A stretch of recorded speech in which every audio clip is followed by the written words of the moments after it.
Okay, this here's the jointer. No, this here's the rotor, sorry. Now what this machine does is it can put a decorative edge on a sharp edge of the board. So right now that is really, really sharp. So if you were to build furniture or something like that, you don't want to sell that to a customer because if you fall, you can hurt yourself, cut yourself. So this here we have different bits that we can put in to the router. Just for now, the two that we use most in the shop is we use a chamfer, which is 45 degrees. Say that again? Chamfer.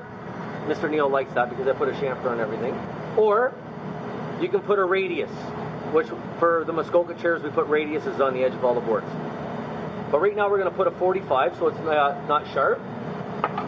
And as you can see, there's a bearing on the top of the router bit. So right now you can tell that it's way above the table. It's going to take a big cut, as you can see right here. So if you were to take the board like this, you see how the distance between the board is? It's quite big. So we don't want to take that big of a cut. So the handle on the side, and once again, just like there's a dial right on top of the router table. When you turn it, every turn is 1/16 of an inch. So if I wanted to make one turn, that brings it down 1/16 of an inch. 2, 3. So let's check now. So right now it's barely touching. So let's just put a tiny chamfer on it right now. To start it, loosen the emergency stop, hit the start button, push from the right side to the left side, going tight against the bearing.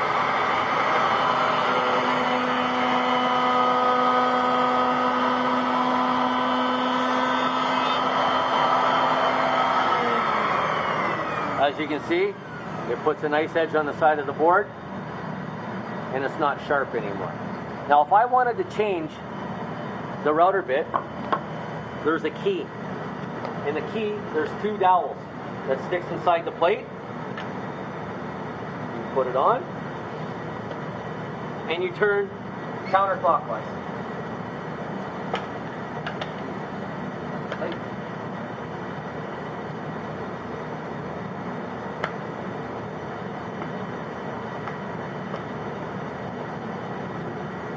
And it pulls the plate out. We make sure the power of the emergency shutoff is turned off. You raise the router as high as it can possibly go. And it has these 2 keys.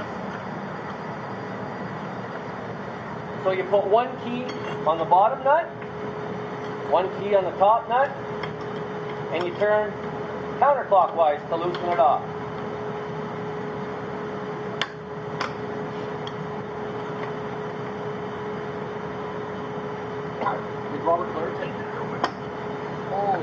Now this has been on there all summer, Here we go. Yeah. so it's quite stiff. So it loosens it off. It doesn't need to be tightened that tight. You give it a little tap just to loosen the collet.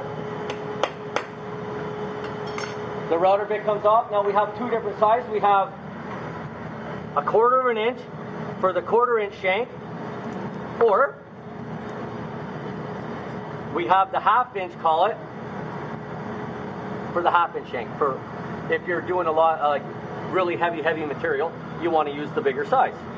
So it's, you stick it on, push it all the way down, and tighten it clockwise. Loosen it down.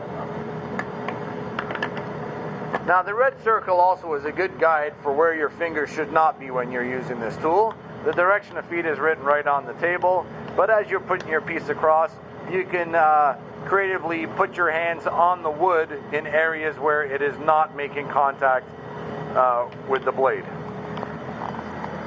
And right now, if you wanted to cut the perfect radius, obviously the bottom of the radius on the tool has to be flush with the table. Right?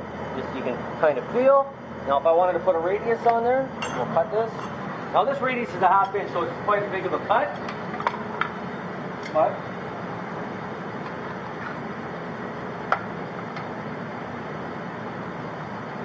the emergency stop.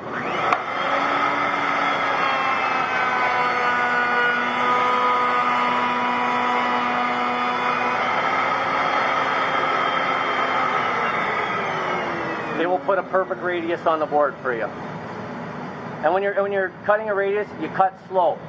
You don't hog it through the material. You go nice and slow and you'll get a nice smooth finish. After you're finished, yes, the dust collector comes off. Suck up all the sawdust.